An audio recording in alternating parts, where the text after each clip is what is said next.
자, 계속해서 문제 21번부터 같이 보도록 하겠습니다. 자, 21번. 30도씨에서 부피가 10리터인 이상기체를 일정한 압력으로 0도씨로 냉각시키면 부피는 약 몇 리터로 변하는가? 자, 이 문제에서 이제 여러분께서 캐치해야 될 부분이 어디냐면 지금 일정한 압력이라고 했죠? 일정한 압력. 그러니까 압력이 일정한 상태에서 온도의 변화를 주었을 때 자, 부피가 어떻게 변화하는지를 물어봤어요. 그죠? 자, 압력이 일정하다. 자, 어떤 법칙이 떠올라야 돼요? 압력이 일정하다. 바로 샤르르 법칙이 떠올라야 되는 거죠. 자, 보세요. 자, 샤르르 법칙입니다. 샤르르 법칙. 이 샤르르 법칙 같은 경우에는 바로 압력이 일정할 때, 그죠? 압력이 일정할 때 자, 사용하는 법칙이죠. 근데 반대로 이제 온도가 일정하다. 온도가 일정할 때는 바로 보일의 법칙을 쓰는 거죠. 그죠? 보일의 법칙. 그래서 이 샤르르 법칙 같은 경우에는 어떻게 구하냐? 바로 T1분의 V1은 T2분의 V2가 성립하는 거죠. 그죠? 이게 샤르르 법칙입니다. 그때 T1과 T2는 바로 절대 온도죠. 섭씨 온도가 아니라 반드시 절대 온도로 계산을 하셔야 돼요. 그때 이제 무엇을 구하는 거냐면 자, 온도를 변화시켰을 때 그때의 부피가 얼마큼 변하냐 이걸 물어봤잖아요. 그래서 이 문제에서는 바로 V2의 값을 지금 물어보는 거죠. V2의 값을. 그래서 이 식을 정리해보면 V2는 바로 V1 곱하기 T1분의 T2 이렇게 바뀝니다. V2는 V1 곱하기 T1분의 T2 이렇게 계산할 수가 있어요. 자, 그러면 자, V1. 자, 처음에 부피가 몇 리터라고요? 처음 부피가 10리터라고 했죠. 그죠? V1이 10리터예요.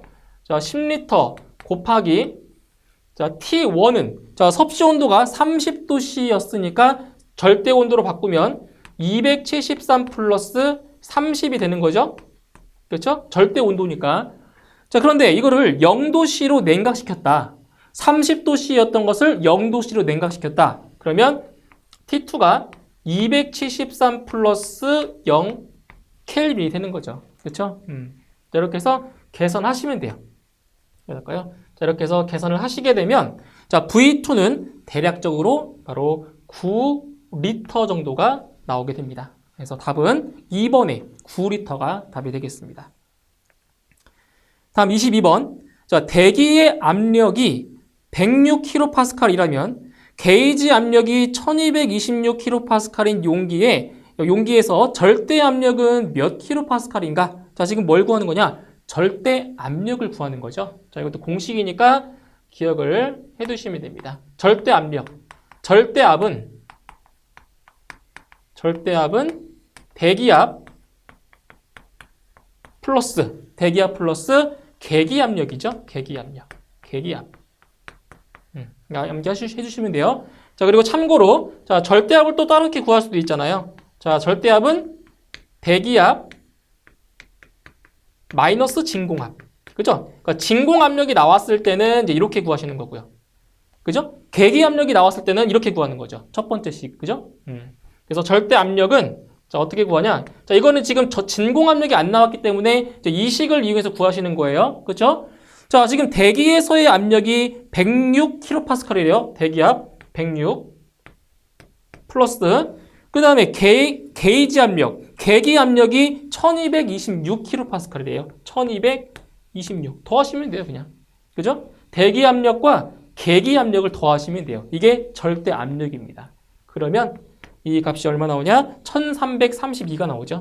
1332 단위는 kPa. 이렇게 나옵니다. 1332kPa. 답은 4번입니다. 다음 23번. 자, 비중이 0.6이고 길이 20m, 폭 10m, 높이 3m인 직육면체 모양의 소방정 위에 비중이 0.9인 포소화약제 5톤을 실었다. 바닷물의 비중이 1.03일 때 바닷물 속에 잠긴 소방정의 깊이는 몇 미터인가? 자, 이거는 이제 부력에 관련된 문제입니다. 자, 이 문제 좀 어렵게 푸셨을 것 같아요. 좀 어려워요, 이 문제. 자, 보세요. 자, 이런 거예요. 지금 바닷물. 자, 여기 지금 바닷물이 이렇게 있다고 할게요. 여기 바다예요. 이 바다의 그 바닷물의 비중이 얼마라고 했냐면 1.03이래요. 비중이 1.03. 그때 이 바닷물에다가 소방정, 배죠, 배. 그죠? 소방정을 띄워놨대요. 이렇게 소방정을 직육면체 모양의 소방정을 이렇게 띄워놓은 겁니다. 네, 이런 식으로 소방정을 띄워놨어요. 이렇게. 그러니까 이 소방정 중에서도 그러니까 이 부분은 그 물속에 잠긴 거고 여기는 이제 물에 물 바깥에 있는 부분인 거예요. 그렇죠? 근데 여기에다가 이 소방정 위에다가 이렇게 5톤에 해당하는 포소화 약재를 여기다 실었대요. 그럼 어떻게 되겠어요? 아무래도 이 그 포소화 약재의 무게 때문에 이 소방정이 더 아래로 더 잠기겠죠. 이 무게 때문에. 그쵸? 그때 이 포소화 약재를 실었을 때, 바닷물 속에 잠긴 그 깊이가 얼마냐. 이걸 지금 물어본 겁니다. 그죠? 자, 그럼 이렇게 보시면 돼요. 지금 이 소방정에다가 포소화 약재를 실었잖아요. 결국 여기서 사람이 인위적으로 손으로 이렇게 힘으로 눌렀다고 보시면 돼요. 눌렀다. 이렇게 눌러버리면은 이 소방정이 더 아래로 내려가겠죠. 그쵸? 그걸 말하는 거예요. 자, 그러면, 어떤 식으로 구할 수가 있냐면, 지금 부력입니다, 부력. 그래서 이 부력 같은 경우는 지금 보세요. 자, 여기서 지금 잠겼죠, 이만큼. 자, 지금 이만큼이 잠겼어요, 이만큼이. 잠겼어요. 이만큼이 잠기면 이거만큼의 그 물이 더 올라가겠죠, 수면이. 위로 더 올라가겠죠? 이게 밀어 내렸으니까, 그죠? 밀어 올렸으니까 이 물이 올라갈 거란 말이에요. 그래서 이 부력이라고 하는 것은 이 소방정이 밀어낸 그 유체에 뭐가 되는 거예요, 유체? 그 유체의 무게가 바로 부력이 된다는 거죠. 밀어낸 만큼. 즉, 이 소방정이 잠긴 부피에 해당하는 그 유체의 무게가 뭐라고요? 그게 바로 부력이라고요, 부력. 부력이라고요. 자, 그래서 식을 어떻게 세워야 되냐면, 먼저, 이 소방정의 무게를 먼저 계산하실 거예요, 무게. 소방정의 무게를, W라고 할게요. 소방정의 무게에다가, 여기에다가 지금 이 포소화 약재를 실었잖아요. 그죠? 그럼 이 포소화 약재의 무게까지 더해줘야 되겠죠? 이게 없다라고 하면 이제 이 무게만 있을 건데, 그죠? 이 포소화 약재를 실었기 때문에, 그래서 이거를, 소방정을 W1, 이거를 W2로 놓을게요. W2. 그럼 W1 더하기 W2가 바로 이게 부력이 돼요, 부력. 이렇게. 이렇게 식이 만들어진다고요. 자, 그럼 이 무게는, 요 무게는 어떻게 구해요? 이 무게는 바로 감마 V로 하는 거죠. 그죠? 무게. W는 비중량 곱하기 부피라고요. 그래서 이거를 감마1 V1이라고 놓을게요. 감마1 V1. 자, 플러스. 자, 이 포소화 약재의 무게입니다. 무게. 그죠? 무게. 이거는 뭐야? 지금 중력 방향으로 힘이 작용하기 때문에 이건 어떻게 구하냐면 바로 mg. 이거 아시죠? F는 mg라고. F는 mg. 그러니까 질량 곱하기 중력 가속도. 이게 무게잖아요, 무게. 중력 방향으로 힘이 작용하니까. 그죠? 그래서 요 포소화 약재의 무게는 뭐라고 한다고요? mg. 질량 곱하기 중력 가속도를 하는 거예요. 자, 이것은 똑같아요. 감마2 V2가 되는 거죠. 감마2 V2. 그래서 요 감마1이라고 하는 거는 이제 소방정의 비중이에요. 비중량. 소방정의 비중량. V1은 소방정의 부피. 그리고 요 감마2는 바닷물의 비중량, 그죠? 비중량. 그리고 V2는 바닷물에 잠긴 소방정의 부피가 되는 거예요. 아시겠죠? 요 V2는 바닷물에 잠긴 소방정의 부피가 V2예요. 그죠? 자, 그러면은 우리가 지금 알고 싶은 게 뭐냐? 바로 이거예요. V2. V2를 알아야 되잖아요. 그죠? 그러니까 바닷물 속에 잠긴 소방정의 부피를 알면 이 높이를 구할 수 있다고요. 잠긴 높이를. 그죠? 자, 보실게요. 자, 어떻게 구할 수가 있냐? 자, 먼저 이 값을 먼저 한번 구해볼까요? 이거? FMG? 이거? 포소화 약재의 무게 먼저 한번 구해볼게요. W2. W2를 먼저 구해볼게요. 자, 질량 곱하기 중력 가속도라고 했죠. 그쵸? 이 포소화 약재의 질량, 지금 몇 톤이라고요? 5톤. 자, 5톤이면 몇 킬로그램이죠? 5톤이면 5,000kg이죠. 그죠? 5톤이니까 5,000kg 곱하기 자, 중력 가속도 9.8m/s 제곱. 그죠? 중력 가속도.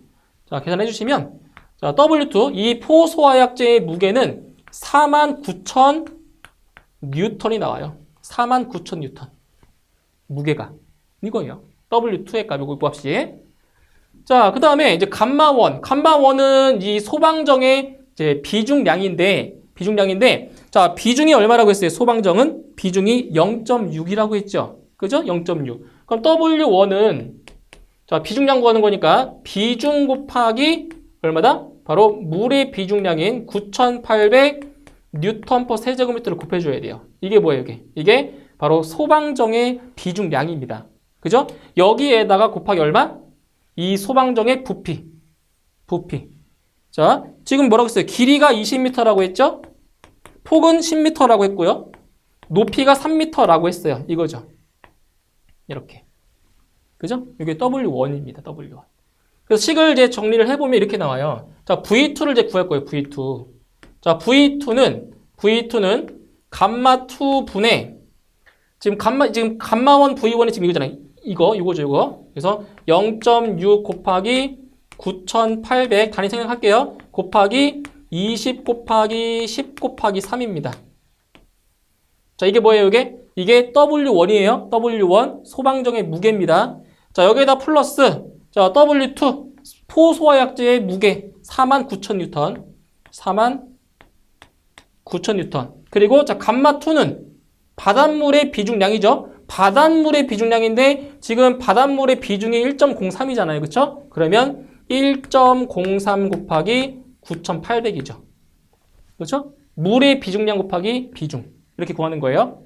자, 이렇게 해서 계산하시게 되면 자, V2의 값이 얼마 나오냐? 대략 354.37이 돼요. 이렇게.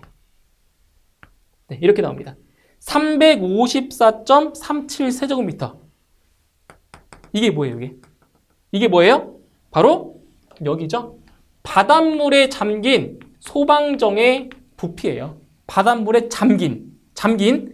자, 그러면 여기서 이걸 그림으로 이렇게 하면 따오면은 바닷물에 이만큼 잠겼다고 칠게요. 바닷물에 이만큼이 잠긴 거예요. 근데 지금 가로의 길이가 20m라고 했고요. 세로의 길이가 폭이 10m라고 했어요. 폭이. 그때 이제 잠긴 부분의 깊이가 얼마냐 이걸 물어본 거잖아요. 그렇죠? 그럼 뭐 해주면 돼요?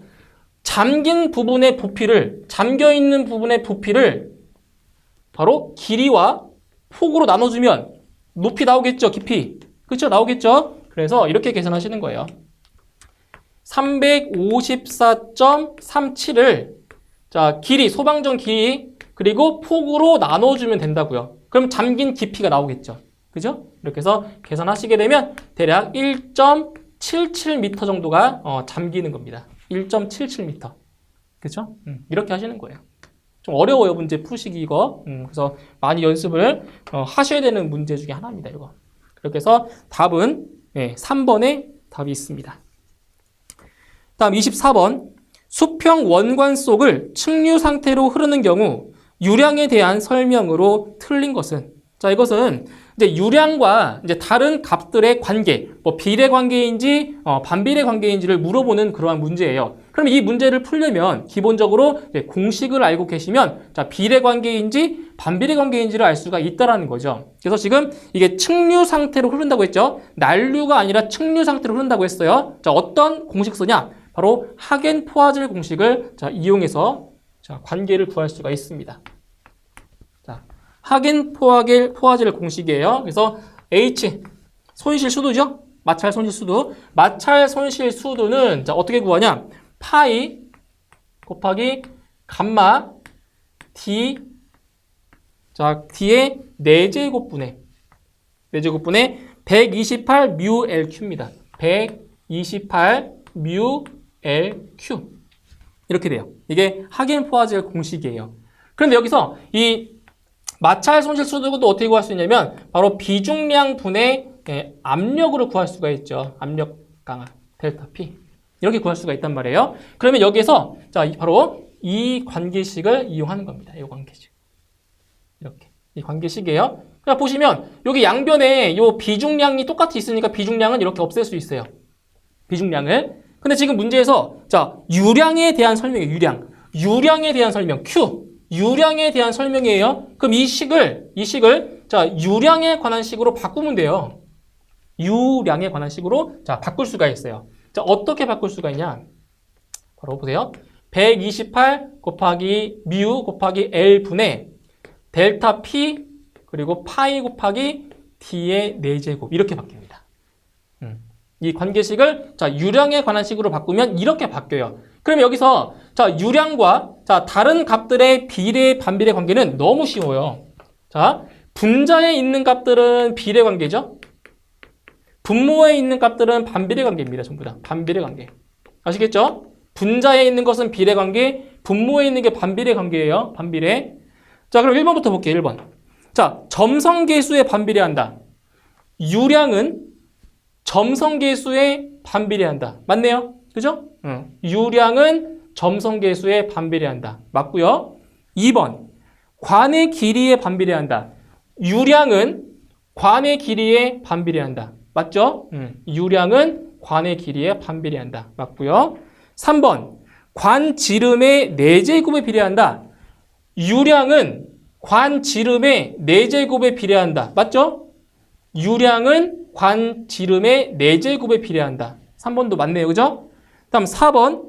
압력 강하량에 반비례한다. 유량은 압력 강하량에 비례한다. 그죠? 반비례가 아니라 비례가 되는 거죠. 비례. 그렇기 때문에 4번이 틀린 설명입니다. 4번이 틀렸어요. 그렇죠? 그래서 유량은 압력 강하량에 비례하는 거죠. 비례. 답은 4번입니다. 다음 25번. 자, 그림과 같이 대기압 상태에서 V의 균일한 속도로 분출된 직경 D의 원형 물 Z가 원판에 충돌할 때 원판이 U의 속도로 오른쪽으로 계속 동일한 속도로 이동하려면 외부에서 원판에 가해야 하는 힘 F는 단 ρ는 물의 밀도, G는 중력 가속도라고 했습니다. 자, 그림을 한번 볼게요. 자, 이건 지금 공식을 지금 물어보는 건데 지금 여기에 원판이 하나가 이렇게 있어요. 원판. 자, 원판이 하나가 있고 그 다음에 이제 그 물 Z, 원형 물 Z가 이렇게 자, 물 Z가 여기서 이 원판을 때리는 거예요. 이 물이 이렇게 나와서 이 원판을 딱 때리는 거예요. 그때 이 물의 유속은 지금 V의 속도로 지금 물이 분출되고 있고요. 그리고 이 원판이 고정되어 있는 것이 아니라 이 원판도 움직인대요. 자, 이쪽 방향으로 자, U의 속도로 지금 원판도 움직인대요. 움직인대요. 그리고 이 물 Z의 직경은 지금 D가 된다라고 했고요. 그죠? 그럼 생각을 해보세요. 지금 물이 흐르는 방향과 원판이 이동하는 방향이 지금 어때요? 똑같죠? 이거는 우리가 상대 속도라는 그 개념을 아셔야 돼요. 상대 속도. 자, 어떤 개념이냐면 상대 속도라는 게 만약에 자, 이쪽에서 만약에 그 A라는 사람이 이쪽으로 자, 5m/s의 속도로 가고 있어요. 자, 그다음 B라는 사람이 같은 방향으로 3m/s로 이렇게 이동을 하고 있어요. 그러면 요 A라는 사람이 B 사람을 바라봤을 때 지금 A가 더 빠르죠? 그럼 A라는 사람이 B라는 사람을 바라봤을 때, 자, 속도가 얼마 되냐, 속도가. 지금 B도 똑같이 그 3m/s로 움직이고 있잖아요. 그죠? 그럼 이런 경우에는 뭐예요? 같은 방향으로 움직이고 있기 때문에 상대 속도는 2m/s가 돼요. 차이만큼. 그런데 보세요. 그럼 반대로. 이 B라는 사람이 A와 반대 방향으로 이렇게 와요. 마주보면서 오게 되면 어때요? 상대 속도가 더 빨라진다고요. 그러니까 여러분이 이거 실생활에서 이제 그 자동차를 운전할 때 느낄 수가 있어요. 자, 같은 방향으로 움직일 때는 옆차가 되게 느리게 가는 것처럼 보이죠? 그런데 마주보고 오는 차를 딱 바라보면 어때요? 엄청 빠르게 지나가는 것처럼 보이죠? 마주보고 이렇게 오면.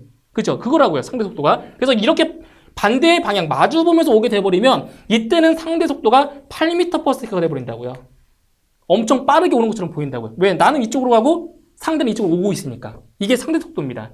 그러니까 이게 지금 이 원판이 왼쪽으로 이렇게 오게 돼버리면은 어때요? 그 가해지는 충격량이 더 크겠죠? 그게 크겠죠? 근데 지금 이 원판이 도망가고 있기 때문에 이 물에 의해서 받는 힘이 그만큼 더 줄어든다고요. 같은 방향으로 가고 있기 때문에. 마주보고 오면 그만큼 가해지는 힘이 더 커지겠죠. 당연한 거죠, 그죠? 그런 거예요. 그래서 이게 식을 만들 때 이렇게 만들어지는 거예요. 자, 물의 속도가 V고요. 원판이 움직이는 속도가 U잖아요. 그쵸? 그럼 이때는 상대 속도가 얼마가 되냐? 속도가 V-U가 된다고요. 그죠? 근데 이제 만약에 원판이 고정되어 있다. 고정되어 있다라고 하면 이게 없는 거죠. 그냥 V죠, V. 그죠? 근데 지금 원판이 움직인다고 했으니까 V-U. 이게 바로 뭐가 된다고요? 속도가 되는 거죠, 속도. 자, 그럼 여기서 자, 이 원판에 작용하는 힘 F는 뭐냐? 공식이에요, 공식. 원판에 작용하는 힘이 뭐냐? 바로 로 곱하기 Q 곱하기 속도입니다, 속도. 속도가 지금 뭐라고요? V-U라고요. 이렇게. 공식이에요, 공식. 자, 원판에 수직으로 작용하는 힘이에요. 로 곱하기 Q 곱하기 속도. 속도. 아시겠죠? 근데 만약에 원판이 고정되어 있다라고 하면 그냥 이거죠. 로우 QV. 그죠? 자, 이 공식도 있는데 자, 보세요. 최적 유량 Q는 단면적 곱하기 유속이죠. 맞나요? 최적 유량은 단면적 곱하기 유속이에요. 그럼 여기 유량에다가 최적 유량에다가 이거를 대입할 수가 있어요. 이렇게. 예? 그럼 대입을 해버리면 이 식이 어떻게 바뀌냐? 로 곱하기 A 곱하기 지금 여기서는 이제 V-U가 속도죠. 그죠? 이게 지금 움직이고 있으니까 V-U에다가 뒤에 하나 또 있죠. 제곱. 이렇게 된다고요. 로 곱하기 A 곱하기 V-U의 제곱. 이렇게 된다고요. 근데 이제 보기를 봤는데 보기에 이런 식이 또 없어요. 자, 그럼 뭐냐? 바로 이거죠. 이거. 이 물제트의 단면적. 이 물제트의 그 단면적을 공식으로 만들어야 돼요. 근데 지금 직경이 D죠? 네? 직경 D죠? 그럼 직경이 D면 이 물제트의 단면적은 얼마가 돼요? 4분의 파이 D제곱이죠. 이렇게. 그죠? 물제트의 단면적. 그래서 여기 A 대신에 이 식을 집어넣는 거예요. 그럼 식을 넣으면 어떻게 돼요? 식을 넣으면 저 뒤로 넣은 거예요. 그럼 4분의 로 곱하기 파이 곱하기 D제곱 여기에다가 V-U의 제곱이 되겠죠? 이거예요. 그렇죠? 이렇게 바로 이 원판에 수직으로 작용하는 힘 F 이겁니다. 그래서 답은 1번. 그죠? 1번에 답이 있습니다. 이런 식으로 구해 주셔야 됩니다. 이렇게. 자, 다음 26번. 자, 포화액 증기 혼합물 300g이 100kPa의 일정한 압력에서 기화가 일어나서 건도가 10%에서 30%로 높아진다면 혼합물의 최적 증가량은 약 몇 세제곱미터인가? 단 100kPa에서 포화액과 포화증기의 비최적은 각각 0.00104와 1.694라고 했습니다. 자, 이 문제 연력학에 관련된 문제인데 아마 이 문제 상당히 어렵게 느껴지셨을 거예요. 어렵습니다, 이 문제. 자, 보세요. 자, 일단 여기서 자, 무엇을 구하는 거냐면 지금 자, 건도가 10%에서 30%로 증가했을 때 그때 무엇을 구하는 거냐면 그 혼합물의 자, 최적 증가량을 지금 물어본 겁니다. 자, 공식 기억하셔야 돼요. 자, 어떤 공식이냐? 자, 습증기의 비최적입니다. 습증기의 비최적. 그래서 습증기의 비최적 Vx는 1-x분의 Vf 플러스 x 곱하기 Vg입니다. 이거예요. 이건 암기하셔야 돼요. 습증기의 비최적. 습증기의 비최적 구하는 공식이에요. 그때 요 x의 값이 바로 건도입니다. 건도. 요게 건도고요.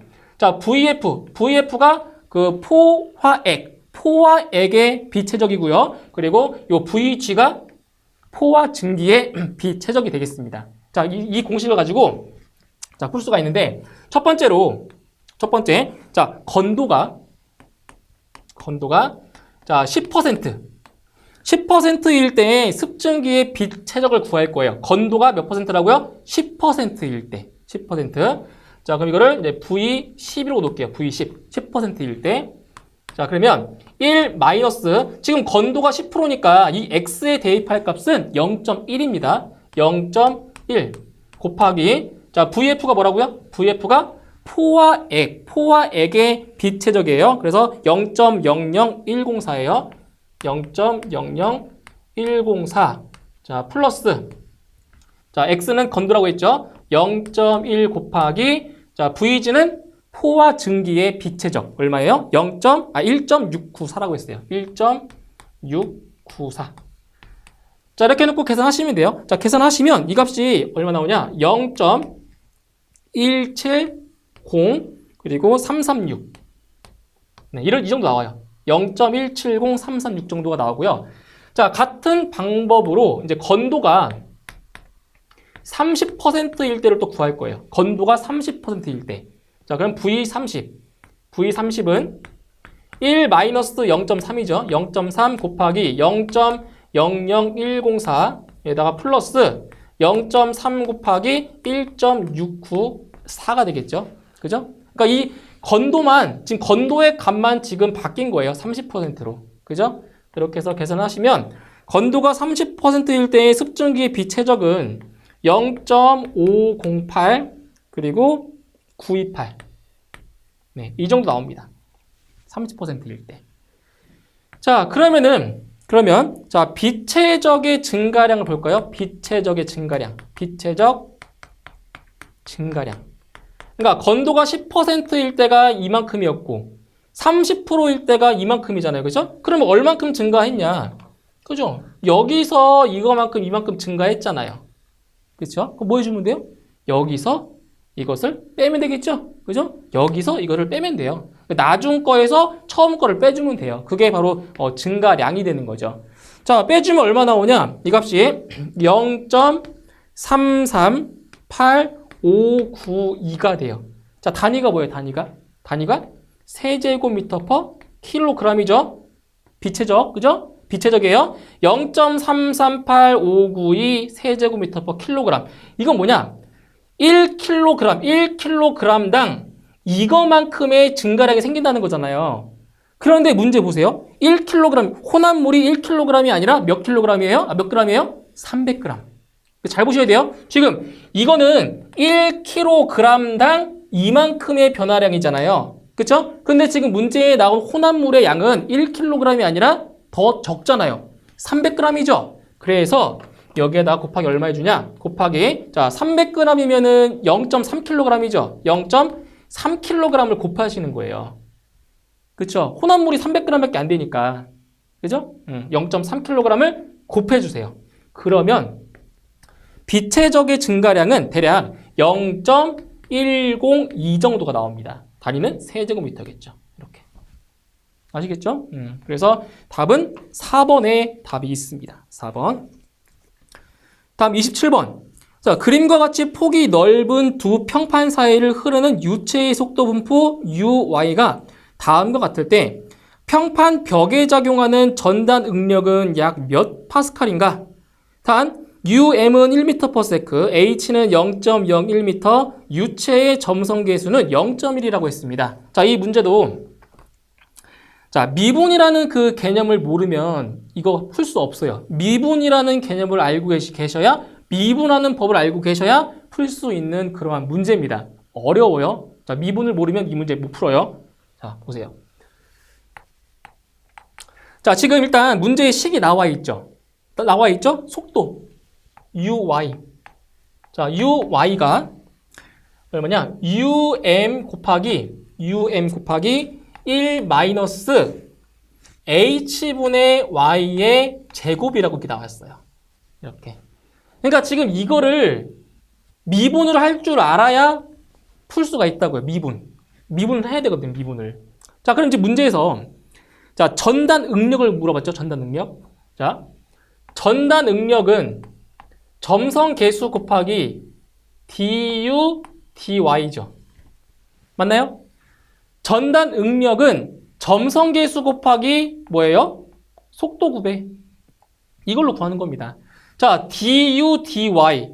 지금 그 u라는 그러한 함수를 y에 관해서 뭐 해줘야 된다는 얘기예요? y에 대해서 미분한다는 얘기예요. 미분.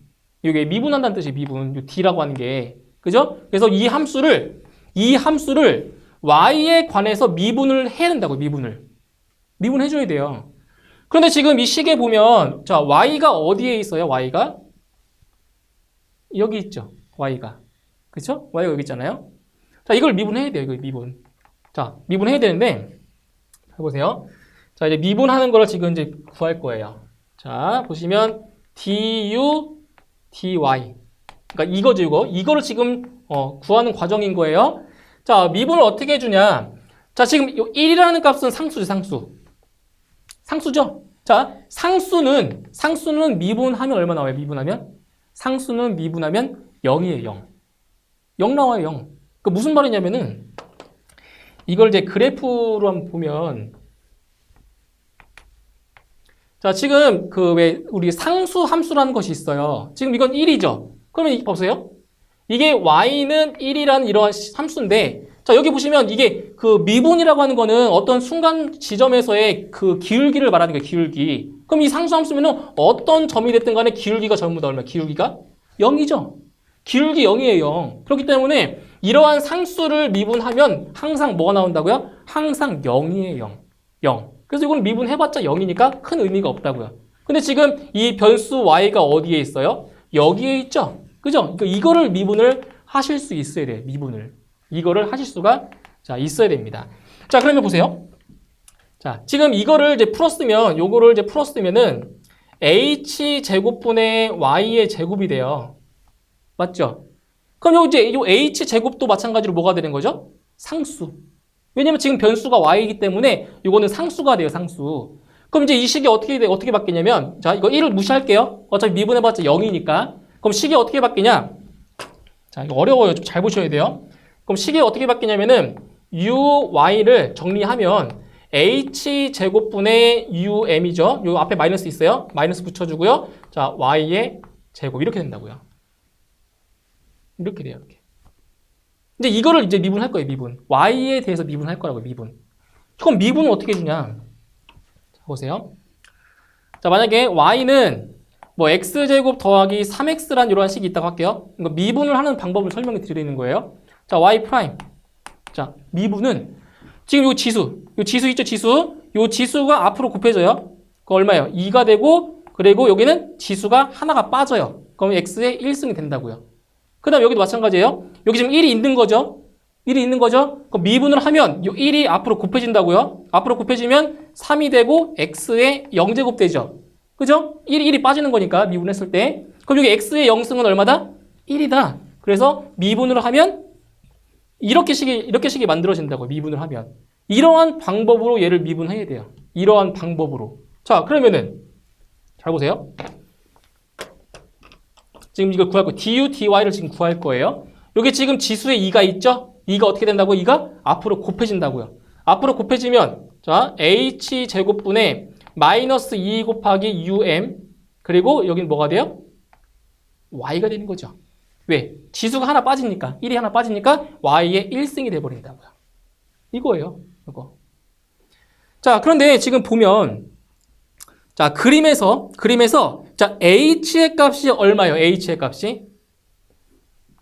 자, 보세요. 이게 배관이죠? 자, 이렇게 되어 있죠? 자, 여기가 지금 이게 h예요. 그러니까 여기 요만큼 올라간 게 이게 y예요. 근데 지금 뭐라고 했어요? 벽면. 이 벽면에 작용하는 전단 응력 구하는 거죠? 그죠? 그러면은 요 y의 값이 뭐인 거? y의 값이 h인 거예요. 즉 h가 y인 거라고요. 왜냐면 여기서부터 여기까지니까 h가 곧 y라고요. h가 곧 y. 맞죠? 그러면 요 y 대신에 요 y가 얼마예요? y가 바로 h라는 거죠. 중심에서 요 벽까지의 거리인데 지금 벽면에 작용하는 전단 응력을 구하는 거기 때문에 이 y의 값이 h라고요. 그럼 요 y 대신에 이렇게 h를 집어넣으면 되겠죠. 그럼 h 약분되죠. 이렇게 약분되죠. 그러면 남는 건 뭐예요? 마이너스 h분의 2 곱하기 um 이게 된다고요. 이렇게. 이게. 그죠? 이게 이렇게 바뀌는 거예요. 자, 대입해볼게요, 이제. 자, 지금 전단 응력 구하는 거예요. 전단 응력. 자, 점성계수가 얼마래요? 점성계수. 점성계수가 0.1이라고 했죠? 0.1이고요. 단위 생략할게요. 전단 응력, 점성계수. 점성계수에다가 요 마이너스는 의미가 없어요. 어차피 그 마이너스는 방향이기 때문에, 힘의 방향이기 때문에 큰 의미는 없어요. 그러니까 계산할 때 요 마이너스는 생략해도 돼요. 그러면은 2죠? 2 곱하기, 자, UM이 얼마래요? 1m/s라고 했죠? 요거. 1m/s. 자, 그리고 H가 얼마래요? H가 0.01m라고 했죠? 0.01m 분의 1. 이렇게. H 나눠주는 거니까. 그죠? 이거 계산하시는 거예요. 그래서 계산해 주시면 이 값이 20이 나와요. 20 뉴턴 퍼 제곱미터. 그죠? 근데 여기서 요 뉴턴 퍼 제곱미터가 뭐랑 똑같아요? 단위가. 이 단위가 바로 파스칼. 그죠? 파스칼이니까 답은 20 파스칼이 답이 되는 겁니다. 20 파스칼. 그죠? 이렇게 해서 답은 4번에 답이 있습니다. 자, 28번입니다. 물 분무 소화 설비의 가압 송수 장치로 전동기 구동형 펌프를 사용하였다. 펌프의 토출량 분당 800리터, 전향정 50m, 효율 0.65, 전달 계수 1.1인 경우 적당한 전동기 용량은 몇 킬로와트인가? 자, 전동기의 용량을 구하는 문제입니다. 이거는 쉽게 구할 수가 있습니다. 보세요. 자, 전동기의 용량 구하는 공식을 알고 계셔야 되겠죠? 전동기의 용량 P는 이타분의 9.8 QHK. 네, 이렇게 구할 수가 있겠죠, 그죠? 전동기 용량 구하는 공식이에요. 자, 여기다 이제 문제에서 주어진 값들을 대입을 해주시면 구할 수 있습니다. 자, 먼저 펌프의 효율이 0.65라고 했죠? 여기 이타에다 0.65를 대입해 주시고요. 자, 9.8. 자, 여기서 9.8이라고 하는 것은 뭐예요? 바로 물의 비중량이에요. 물의 비중량 9.8 됐고요. 곱하기 그 다음에 유량. 자, 유량 펌프의 토출량이 얼마라고 했어요? 분당 800리터라고 했죠. 분당 800리터. 그러면 리터를 세제곱미터로 바꿔줘야 되고요. 그리고 분을 초로도 바꿔주셔야 됩니다. 그러면 자, 800리터는 0.8이죠. 0.8 세제곱미터입니다. 800리터는 0.8 세제곱미터고요. 그리고 1분은 60조죠. 이렇게. 그죠? 바꿔주시고요. 자, 그 다음에 자, 전향정은 50m라고 했어요. 전향정 50m. 그리고 전달계수 1.1입니다. 전달계수 1.1.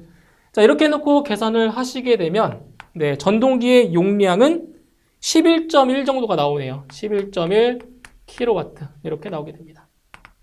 답은 4번의 답이 있고요. 다음 29번.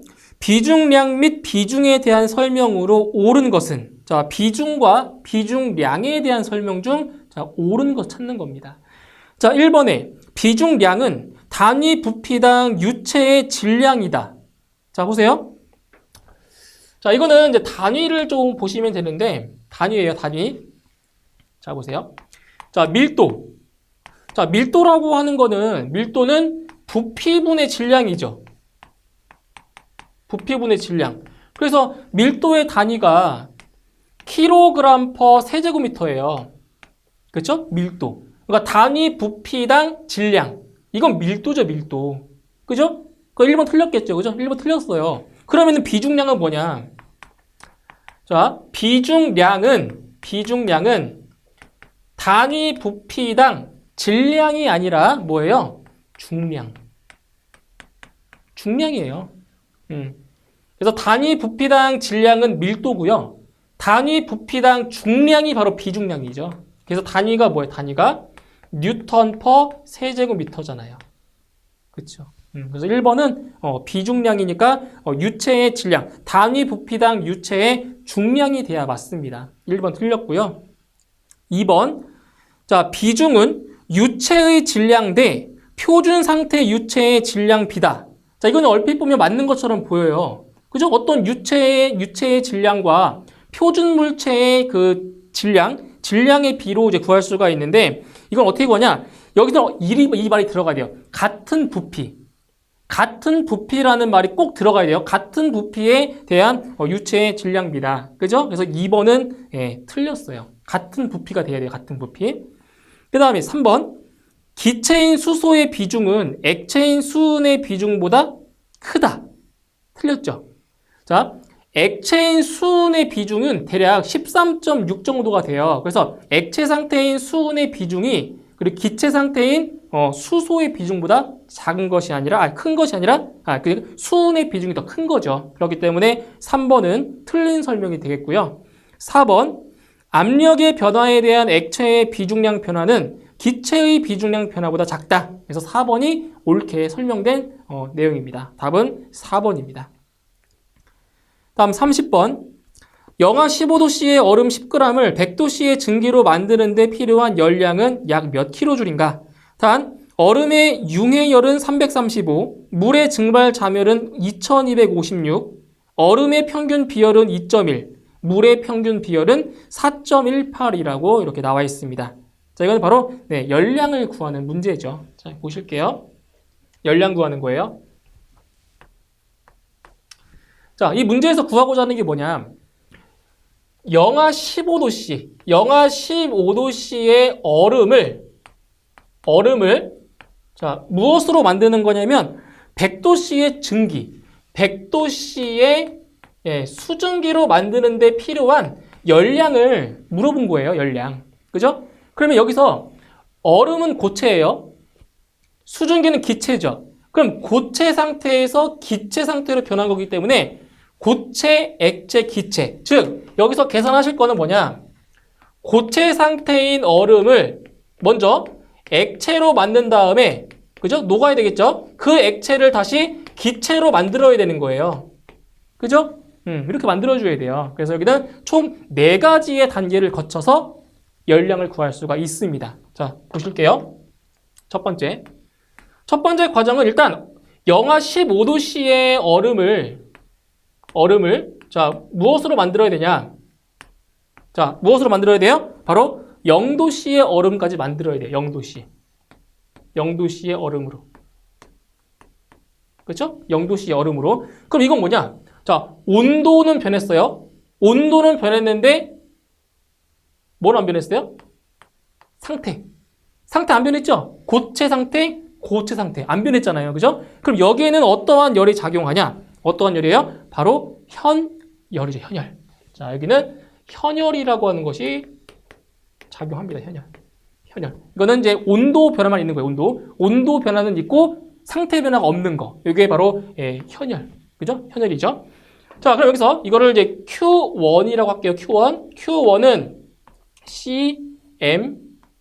CMT죠? CMT. 그죠? 물리 시간에 우리 배웠던 거예요. 물리, 과학 시간에. 자, CMT입니다.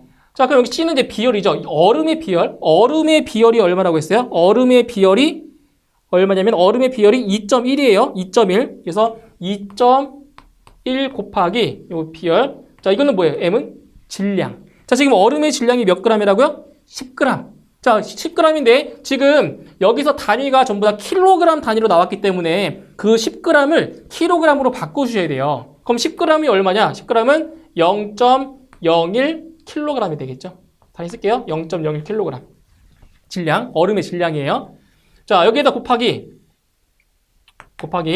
자, 델타 T는 온도 변화량. 자, 영하 15도씨에서 0도씨까지 변했잖아요. 얼마큼 변한 거예요? 바로 15도씨만큼 변한 거죠. 그래서 여기는 15도씨. 15. 이렇게 곱해줍니다. 그죠? 15. 변화량, 온도 변화량. 자, 이렇게 해서 계산하시면 Q1의 값이 얼마 나오냐? Q1의 값이 0.315가 됩니다. 0.315 kJ. 네, 이렇게 계산 나와요. 계산하시면. 자, 두 번째. 자, 이제 0도씨의 얼음까지 만들었어요. 그죠? 그럼 0도씨의 얼음을 이제 뭘로 만들어야 돼요? 0도씨의 물로 만들어야지, 물로. 이 얼음을 녹여서. 그죠? 녹여야 되니까. 0도씨의 얼음을 자, 0도씨의 물로 만들어야 돼요. 자, 이때는 온도 변화 없죠? 온도 변화 없는데 지금 상태가 변했어요. 고체에서 액체로 변했잖아요. 이것을 무엇이라고 해요? 이것을 자멸이라고 하는 거죠. 자멸. 그죠? 그때 이때의 열량을 Q2라고 놓을게요. Q2. Q2는 R 곱하기 M입니다. 자멸. R 곱하기 M. 그때 요 R이 뭐냐, R. 요 R이 바로 얼음에서 물로 녹았죠. 녹았죠? 융해열. 자, 융해열이 얼마입니까? 얼음의 융해열이 335라고 했어요. 단위 생각할게요. 335 곱하기, 자, 질량. 몇 그램? 10g. 그죠? 10g이니까 0.01kg. 그죠? 이렇게 계산해 주시면 이 값은 3.35가 됩니다. 3.35 kJ. 이렇게 돼요. 그죠? 두 번째. 다음 세 번째. 자, 3번째, 0도씨 물까지 만들었어요. 그러면은 이 물이 수증기로 되려면은 물이 어떻게 돼야 돼요? 물이 끓어야 되겠죠? 그럼 물에 끓는 점이 몇 도예요? 물에 끓는 점?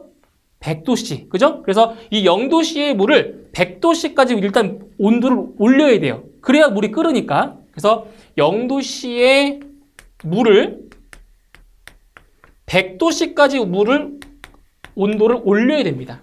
그죠? 그럼 이건 뭐예요? 상태 안 변했죠? 근데 온도가 변했죠? 뭐예요, 이게? 현열. 현열. 그래서 이 공식으로 푸는 거예요. CMT. 예? CMT. 이거를 Q3라고 할게요. Q3. Q3. 근데 물의 비열, 물의 평균 비열이 4.18이래요. 4.18. 4.18. 곱하기 질량 똑같죠? 0.01kg. 곱하기 온도. 0도씨에서 100도씨까지 올라갔으니까 온도 변화 100도. 이렇게. 그죠? 그러면 여기서 4.18 정도가 나오네요. 4.18 kJ. 됐어요. 그죠? 마지막입니다. 마지막 네 번째. 자, 이제 물을 100도씨까지 올렸죠? 그럼 100도씨가 됐으면 물이 끓어요. 끓으면서 수증기로 변한다고요. 그죠? 그러면 100도씨의 물을 100도씨의 자, 증기, 수증기로 만드는데 자, 필요한 열량. 이건 뭐예요? 자, 온도는 변화 없어요. 근데 상태가 변했죠. 이게 뭐라고요? 자멸. 자멸. 그죠? 자멸이니까 이 공식을 쓰면 되겠네요. 그죠? 자, 이것을 Q4라고 할게요. Q4. 자, 그럼 여기서 물이 증기가 된다는 거는 뭐예요? 물이 끓는 거죠. 증발한 거죠. 그죠? 증발 자멸이 2256이래요. 2256 곱하기 자, 질량. 어디 있어요? 질량. 질량이죠? 0.01kg. 이렇게. 그래서 곱해 주시면 네, 22.56 나오네요. 22.56kJ. kJ. 이렇게. 다 구한 거예요. 그죠? 얼마예요, 그러면? 자, 첫 번째 Q1. 여기 Q2. 여기 Q3. 그 다음에 Q4. 네 가지. 요 네 개를 다 더해 주시면 되겠네요. 그죠? 다 더해 주시면 자, 전체 열량은 대략 30.4 정도가 나옵니다. 30.4kJ. 이렇게 되겠네요. 그죠? 이거예요. 이거 또 많이 나오는 문제인데 오히려 생각보다 어려워하시는 분들이 많아요. 그래서 현열과 자멸의 개념 좀 알고 계시면 쉽게 구할 수 있습니다. 자, 다음 31번.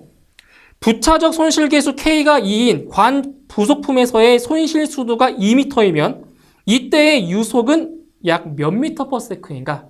이건 공식 하나만 알고 있으면 구할 수가 있는 문제입니다. 바로 손실 수도.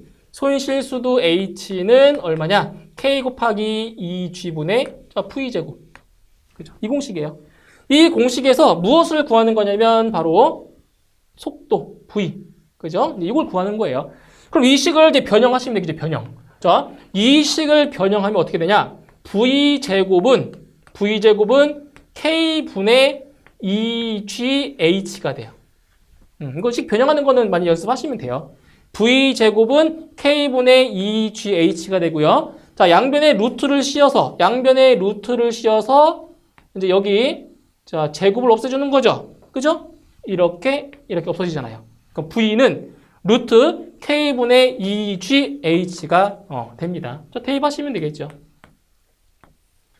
자, 먼저 부차적 손실계수 K가 2라고 했어요. 2분의 2 곱하기 중력 가속도 9.8 그리고 손실 수두가 몇 미터래요? 2m.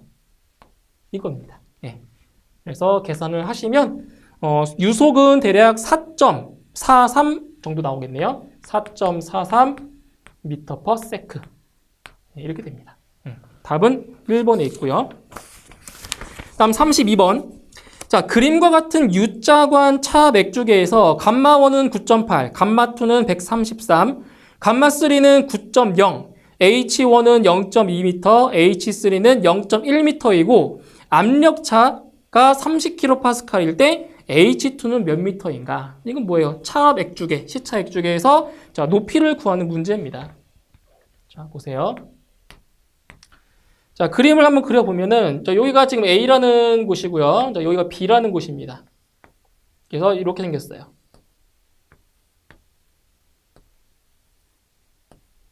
자, 이렇게 생겼어요.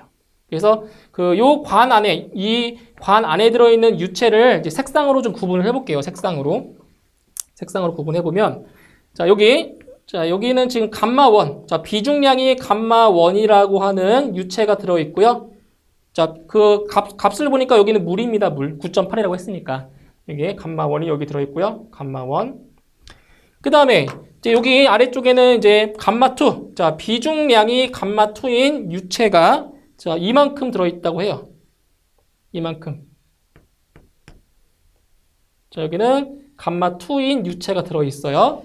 그리고 나머지 부분에는 이제 그 비중량이 자, 감마3인 유체가 요만큼 들어있는 거예요. 감마3.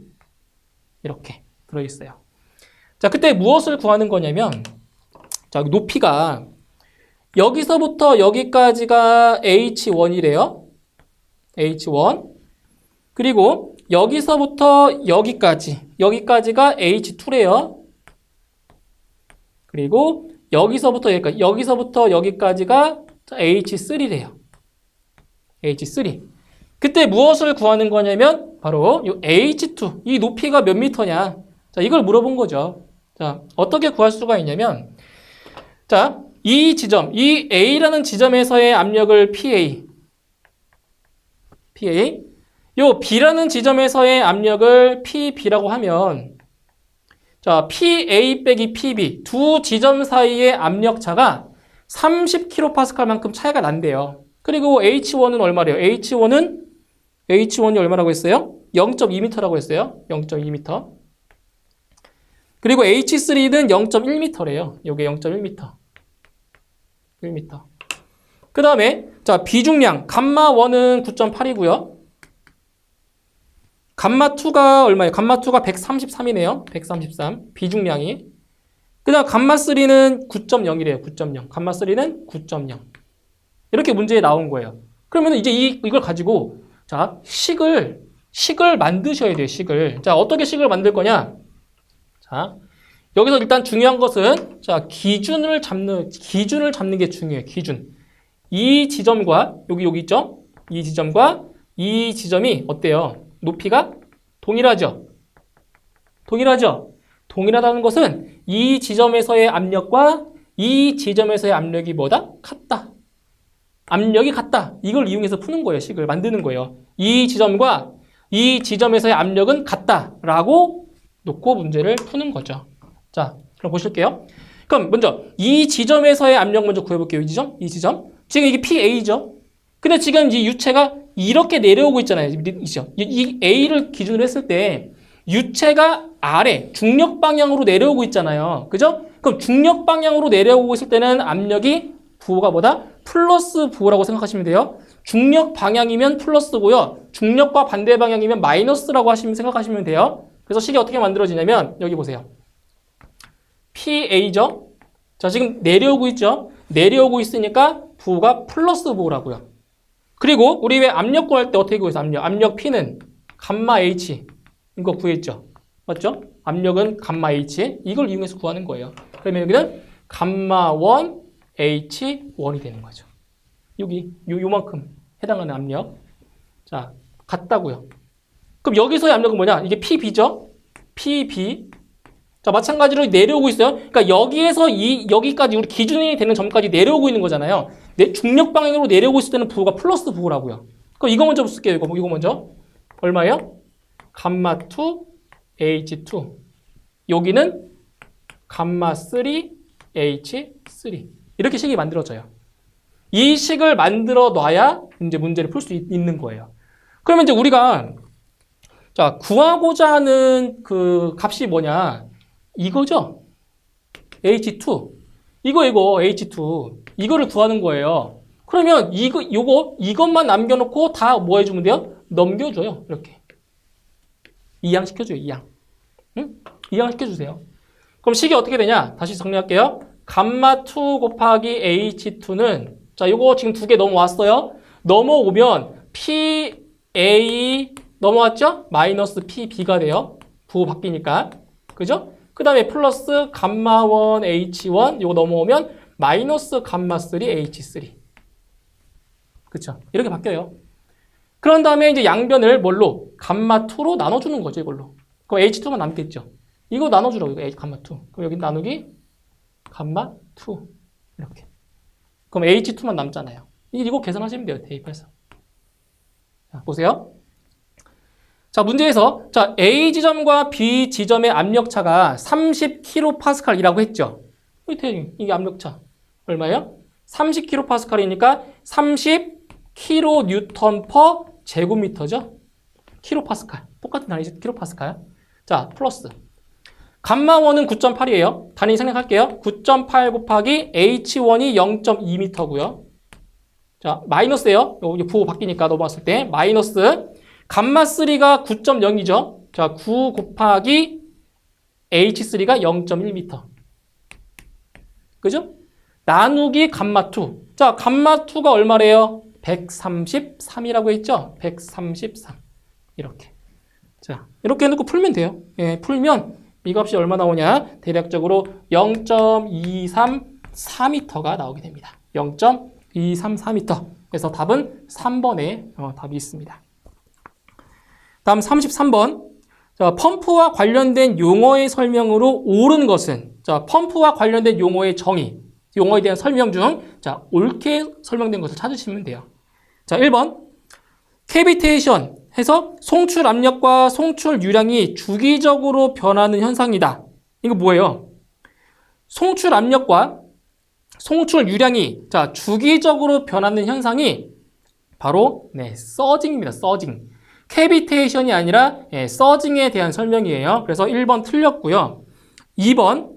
자, 액체가 포화 증기압 이하에서 비등하여 기포가 발생하는 현상이다. 이게 뭐예요?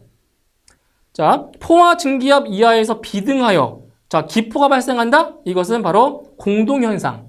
캐비테이션에 대한 설명이죠. 그래서 1번과 2번의 설명이 바뀌었어요. 그래서 2번 틀렸고요. 3번.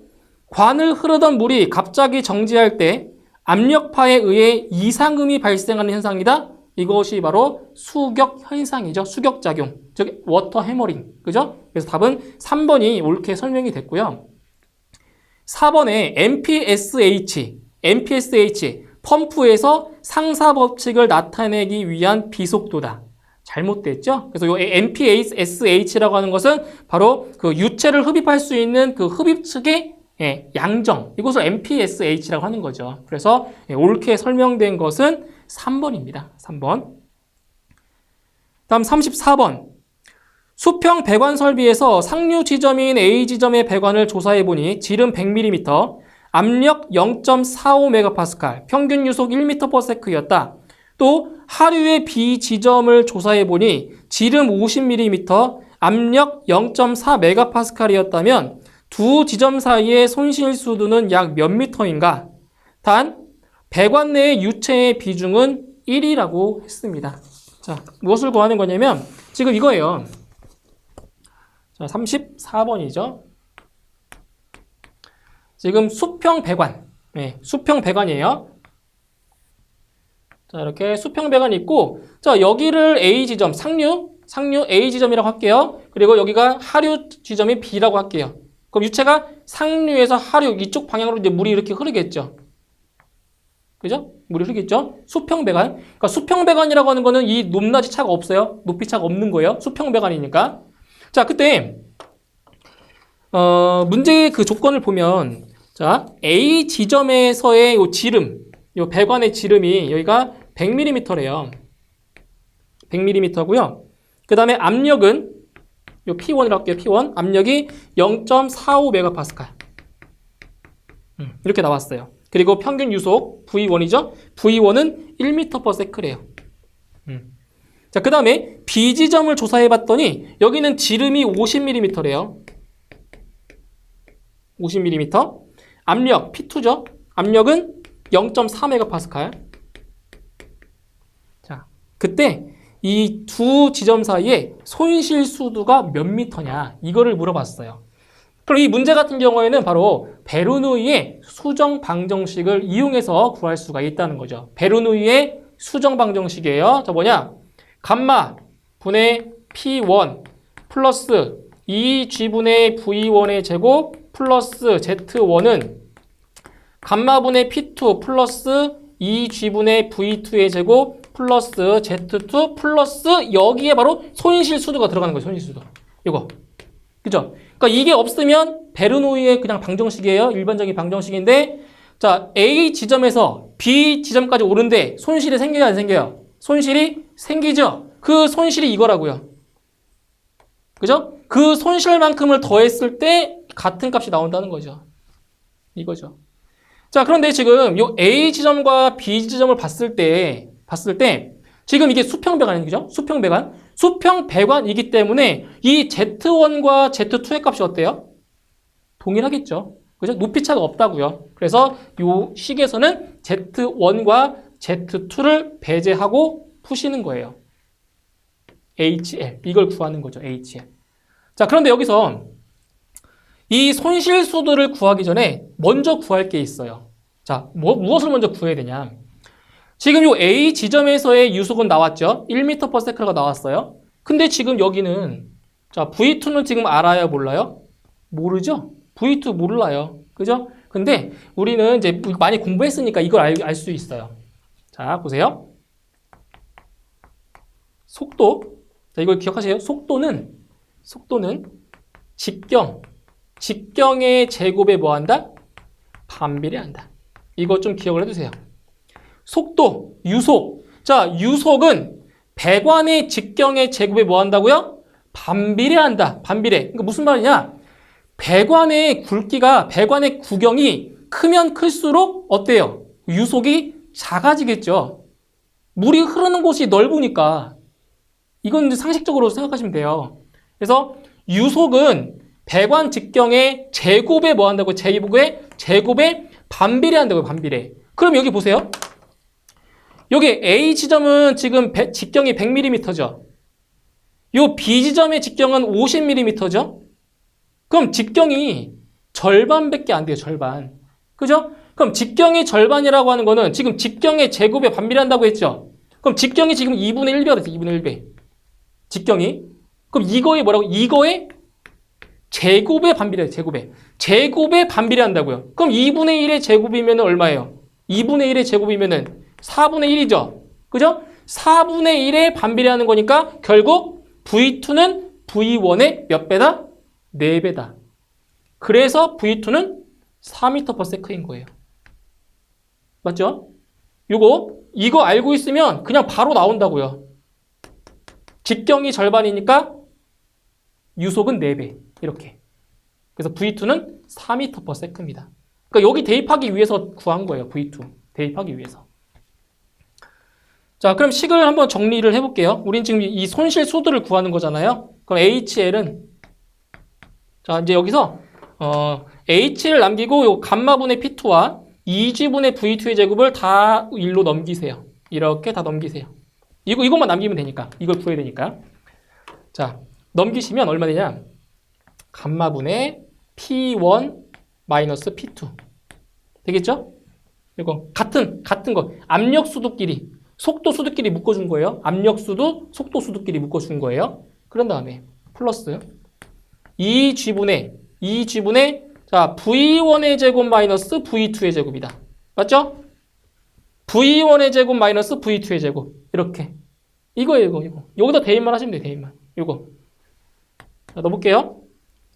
자, 비중량이죠. 비중량. 자, 비중량 어떻게 넣을 거냐면 자, 물의 비중량이니까 9.8이죠. 9.8 kN/세제곱미터. 9.8 분의 자, 이건 압력이에요. 근데 지금 여기는 메가파스칼로 나와 있죠. 그죠? 메가파스칼이니까 이거를 킬로파스칼로 바꿔야 돼요.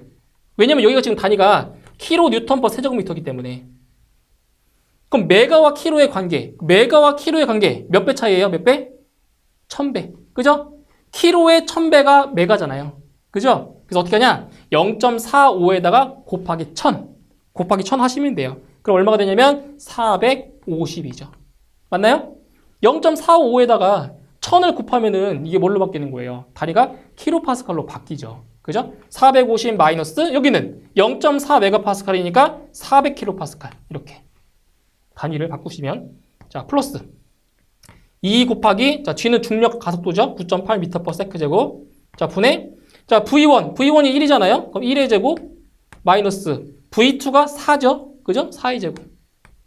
이걸 푸시는 거예요. 계산하시면 돼요. 그래서 계산해 주시면 자 대략적으로 4.34가 됩니다. 4.34m 이렇게 손실 수도가 4.34가 되는 거죠. 답은 1번에 답이 있습니다. 다음 35번. 자, 관내에 흐르는 유체의 흐름을 구분하는 데 사용되는 레이놀즈수의 물리적인 의미는 자, 이거는 무차원수를 이제 물어본 거죠. 무차원수. 레이놀즈수. 자, 레이놀즈수의 자, 물리적인 의미. 이거는 어떻게 기억하시면 되냐면 바로 레이놀즈수는 어떻게 기억하시면 돼요? 바로 관점. 자, 레이놀즈수는 뭐라고요? 관점이에요, 관점. 그래서 레이놀즈수는 점성력분의 관성력이다. 이렇게 기억을 해주세요. 레이놀즈수는 관점, 그래서 점성력분의 관성력이다. 그래서 답은 2번에 답이 있습니다. 다음 36번.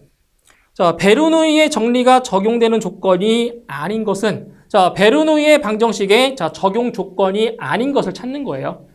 자, 1번에 압축성의 흐름이다. 2번 정상 상태의 흐름이다. 3번 마찰이 없는 흐름이다. 베르누이 정리가 4번 베르누이 정리가 적용되는 임의 두 점은 같은 유선상에 있다. 자, 이 중에서 베르누이 정리가 적용되는 조건이 아닌 것은 뭐예요? 바로 1번이죠. 자, 압축성 유체가 아니라 바로 비압축성 유체인 경우에 적용할 수가 있는 거죠. 그렇죠? 그래서 답은 1번입니다. 압축성의 흐름이 아니라 비압축성 흐름이 돼야 맞습니다. 다음 37번. 자, 그림과 같이 수평과 30도 경사된 폭 50cm인 수문 AB가 A점에서 힌지로 되어 있다. 이 문을 열기 위한 최소한의 힘은 약 몇 킬로뉴턴인가? 단 수문의 무게는 무시하고 유체의 비중은 1이라고 했습니다. 자, 이 문제는 출제가 된 적이 있었어요. 출제가 된 적이 있었는데 이 수문과 관련된 문제가 조금 계산식이 복잡해요. 예, 계산식이 복잡하기 때문에 이건 좀 많이 풀어보는 연습을 좀 하셔야 됩니다. 자, 그러면 자, 그림을 한번 좀 먼저 그려볼게요. 자, 그림이 어떻게 되어 있냐면 자, 여기에 지금 물이 있어요. 물이 있고요. 자, 수문이 어떻게 되어 있냐면 이 수면과 30도 이렇게 자, 30도의 각을 이루면서 수문이 이렇게 설치가 되어 있어요. 수문. 그래서 여기가 뭐예요? 여기가 힌지입니다. 힌지. 그러니까 여기를 중심으로 해서 수문이 이렇게 열고 닫히는 거예요. 여기 힌지예요. 힌지. 그러니까 여기가 중심점이 돼서 수문이 이렇게 닫힌다고, 열고 닫힌다는 거예요. 이렇게. 자, 이렇게 되어 있어요. 그러니까 수문이 지금 요 안에는 지금 뭐가 있어요? 물이 있죠, 물. 자, 물이 있기 때문에 이 물에 의한 힘 때문에 문이 이렇게 닫혀 있단 말이에요. 그죠? 그럼 우리가 수문을 열려면 여기 끝에서 이렇게 자, 힘을 주면 자, 이렇게 힘을 줘서 이 수문을 여는 거예요. 그런데 지금 우리가 이 힘을 주지만 이 물이 엄청난 힘을 가지고 있잖아요. 그죠? 물이 엄청난 힘을 가지고 있단 말이에요. 그래서 이 물이 주는 힘, 이 물이 유체가 수문에 작용하는 힘이 있을 거라고요. 그래서 여기 이 점이 뭐냐? 이 점이 바로 작용점이에요. 작용점. 물이 수문에 작용하는 힘이라고요. 힘. 그러면 잘 보세요. 우리 이거 지렛대의 원리를 생각하시면 되는데 지금 여기가 지금 중심이에요. 중심이죠. 그러면 생각을 해보시면 자, 여기를 누를 때의 힘과 여기를 누를 때의 힘 중에서 자 어디를 눌렀을 때 힘이 더 커야 돼요? 이거는 만약에 실생활에서 해보시면 돼요. 힘이 어디가 더 커요? 지금 잘 보세요. 여기는 이만큼이죠, 길이가. 여기는 이만큼이죠. 그럼 길이가 길면 길수록 힘이 덜 들죠? 덜 들죠. 이거 지렛대의 원리 생각하시면 돼요. 지렛대. 자, 보세요. 자, 여기에 지금 이렇게 되어 있는 것 있다고 할게요. 이렇게 되어 있는 것이 있고 이렇게 되어 있다고 할게요. 자, 여기에 똑같은 물체가 이렇게 놓여 있어요. 이렇게 놓여 있어요. 그럼 여기 A라는 힘이고요. 여기가 지금 B라는 힘이에요. 그럼 이 물체를 들어 올리려면은 어디가 힘이 더 들어요? 둘 중에 어디가 힘이 더 들겠어요?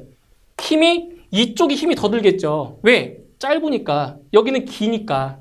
이거라고요. 그러면은 여기 보세요. 지금 이게 지금 여기 고정되어 있어요. 고정되어 있어요. 그럼 여기 작용점은 이만큼, 길이가 이만큼이고, 여기 F는 이만큼의 길이란 말이에요. 그럼 둘 중에 어디가 힘이 더 많이 들겠어요? 여기가 더 많이 되겠죠. 짧으니까. 여기를 누를 때가 더 많이 힘이 들겠죠. 여기보다. 그쵸? 그러니까 일단 이 수문이 움직이지 않고 이 상태로 있으려면 이 지점과 이 지점의 모멘트가 어때요? 모멘트가 같아야 되잖아요. 같으면 딱 이 상태로 있는 거고. 자, 봐봐. 여기서의 이 점에서의 모멘트가 더 크면 수문이 열리겠죠. 아니, 수문이 닫혀 있겠죠. 안 열리겠죠. 근데 여기서의 모멘트가 더 크면 이렇게 힘이 더 작용해서 문이 열린단 말이에요. 그죠? 그러니까 우리가 구하고자 하는 거는 뭐냐? 이 수문이 움직이지 않고 딱 이 상태로 있을 때의 그 필요한 힘, 이거를 지금 구하는 거라고요. 평형 상태. 딱 평형 상태에 있을 때 그때의 요 힘, 이걸 구하는 거예요. 이해하셨나요? 이거?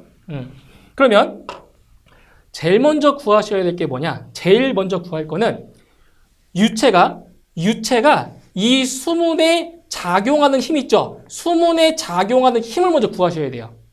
이거를 F1이라고 할게요. F1이라고 할게요. 자, 유체가 수문에 작용하는 힘을 먼저 구할 거예요. 그럼 뭐냐? F1은 감마 HA죠. 그죠? 전압력. F1은 뭐라고요? 감마 HA. 이렇게 구하는 거예요. 자, 근데 이거는 똑같아요. 어떻게 구하냐? 감마 Y 사인 세타 A. 아마 교재에는 이 방법으로 아마 풀이를 했을 거예요. 근데 이제 이 방법으로도 풀이해도 상관은 없어요. 감마 HA. 그럼 여기서 요 감마라고 하는 거는 이 유체의 비중량이고요. H라고 하는 거는 뭐냐? 자, 수면에서 이 수문의 중심까지의 수직거리. 그게 바로 요 H예요, 이거. 네? 요 H가 뭐라고요? 수문의 중심까지의 수직거리. 그게 바로 H라고요. 그리고 요 A가 바로 수문의 면적이고요, 면적. 면적이에요. 자, 어떻게 하냐? 먼저. 자, 이 공식으로 한번 구해볼게요, 이 공식으로. 자, 감마는 지금 이 유체의 비중량이니까 여기는 물이죠, 물. 그죠? 물이니까 9.8 kN/s 세제곱미터입니다. 비중량 곱하기. 자, 그 다음 요 H는 어떻게 구할 거냐? 자, 보세요. 지금 이 수문의 길이가 3m죠. 3m죠. 그럼 중심이면, 자, 수문의 중심이면 여기란 말이에요, 여기 중심. 맞죠? 그럼 지금 여기가 지금 몇 도예요? 각도가? 30도죠? 30도. 그러면 여기에서부터 여기까지. 자, 여기까지의 높이가 뭐냐? 얼마가 돼요? 3m니까 여기 30도면은 1대 2잖아요, B가. 1대 2라고요. 여기서 요 길이가 1.5m가 돼요. 여기서부터 여기까지가 1.5m. 그럼 여기는 1.5의 반이죠, 절반. 중심이니까 이게 1.5면 여기는 1.5의 절반, 0.75가 되는 거죠. 그죠? 그래서 요 H, 여기에는 얼마 들어간다? 2분의 1.5m가 들어가는 거예요. 요 길이. 여기에요, H. 자, 그리고 수문의 면적이에요, A가. 수문의 면적. 근데 수문의 길이가 3m고 폭이 50m래요. 그러면 3 곱하기 0.5가 되겠죠. 이렇게. 수문의 면적. 그래서 계산해 주시면 F1의 값 전압력은 11.025가 돼요. 11.025 kN. 자, 이렇게 됩니다. 그러니까 여기 작용하는 힘이에요. 11.025 kN 나왔어요. 자, 그 다음에 구하실 게 뭐냐면 바로 이겁니다. 작용점. 그런데 여기서 이거 이렇게 생각하시면 돼요. 이 작용점 있죠, 작용점의 위치는 바로 이 수문의 길이의 3분의 2 정도가 되는 지점에 있어요. 그러면 생각해 보세요. 여기가 지금 길이가 3m잖아요. 그럼 3m의 3분의 2면은 몇 미터예요? 3m의 3분의 2가 되는 지점. 얼마예요? 2m예요, 2m. 3m의 3분의 2가 되는 지점, 2m. 그러니까 작용점은 여기 2m가 된다고, 2m. 근데 이거는 계산을 해보셔야 돼요. 일반적인 경우에 2m가 나오는데, 근데 계산해보면 진짜 2m 나와요. 자, 보세요. 그럼 작용점의 위치 yp는 어떻게 구하냐? yp는 yc 플러스 a 곱하기 yc 분의, 그리고 여기는 ic입니다. ic. 근데 이 ic가 뭐냐? 이 ic가 바로 12분의 BH3죠. 세제곱이죠. 이렇게. 공식. 작용점의 위치 구하는 공식이에요. 자, 그러면 저 대입해서 구하면 돼요. 자, YC. 자, 여기서 YC라고 하는 거는 중심의 위치입니다. 중심 위치. 중심의 위치가 여기가 3m니까 1.5가 되겠네요. 그죠? 1.5. 1.5 플러스 자, A. 수문의 면적이죠? 이거 수문의 면적 3 곱하기 0.5가 되고요. 자, YC가 1.5m예요. 그 다음 12분의 자, B는 수문의 폭입니다. 폭 0.5m 곱하기 요 H가 수문의 길이에요. 3이죠. 3m. 3의 세제곱. 네. 계산하시면 이 값이 2m가 나온다고요. 작용점. 그러니까 여기 힌지, 요 힌지에서 작용점까지의 거리가 얼마라고요? 2m. 2m라고요. 2m. 자, 그럼 다 구했어요. 자, 수문이 이렇게 고정이 되어 있으려면 어떻게 된다고요? 이 지점과 이 지점에서의 모멘트가 같아야 된다. 모멘트가 같아야 돼요. 그러면 이 작용점에서의 모멘트는 얼마냐? 힘이 이거 나왔잖아요. 11.025 곱하기 거리는 2m죠? 거리 2m. 자, 여기 우리는 지금 알고 싶은 게 이거잖아요. 이거 F. 이걸 구하는 거잖아요. F 곱하기 요 길이는 3m죠. 이거예요. 이렇게. 모멘트가 같아야 되니까. 그러면은 F는 3분의 11.025 곱하기 2로 하시면 됩니다. 이렇게. 여기서 계산해 주시면 이 값은 대략 7.35 정도가 돼요. 여기 7.35 kN. 어때요? 힘이 덜 들죠? 그죠? 작잖아요, 이거보다. 그래서 여기 수문에 작용하는 힘은 얼마다? 7.35 kN이다. 그러니까 이 힘보다 더 큰 힘을 줬을 때 그때 수문이 열리는 거예요. 그래서 답은 2번에 답이 있네요. 2번. 다음 38번. 성능이 같은 세 대의 펌프를 병렬로 연결하였을 경우 양정과 유량은 얼마인가? 자, 보세요. 자, 펌프 세대를 자, 이렇게 병렬로 세대를 이렇게 연결했대요. 이렇게 병렬로. 이렇게 병렬로 연결한 거예요. 펌프 세대를. 자, 이게 펌프를 직렬로 연결했을 때와 병렬로 연결했을 때 달라요. 양정과 그리고 유량. 양정과 유량은 달라요. 그래서 이런 식으로 자, 병렬로 했다. 그런데 지금 문제에서 펌프 한 대의 유량이 Q고요. 그리고 양정이 H래요. 한 대의 유량이 Q고 양정이 H래요. 그럼 이때 병렬로 자 보세요. 펌프를 자, 병렬로 연결했을 때는 자, 어떻게 되냐? 지금 세 대를 연결했죠. 세대로 연결했기 때문에 유량이 몇 배가 돼요? 3배가 돼요. 유량은 3배가 되고요. 양정은 안 변해요. 병렬로 연결했을 때. 그런데 이 동일한 펌프를 세 대를 직렬로 연결했다. 자, 직렬로 연결했을 때는 자, 유량은 안 변해요. 그런데 양정은 3배가 돼요. 이 차이가 있어요. 그래서 지금 이 문제는 자, 동일한 펌프 3대를 병렬로 연결해서 운전했기 때문에 유량은 3배가 되고 양정은 변화가 없다고요. 없어요. 자, 그래서 답은 1번이 답이 되는 겁니다. 1번.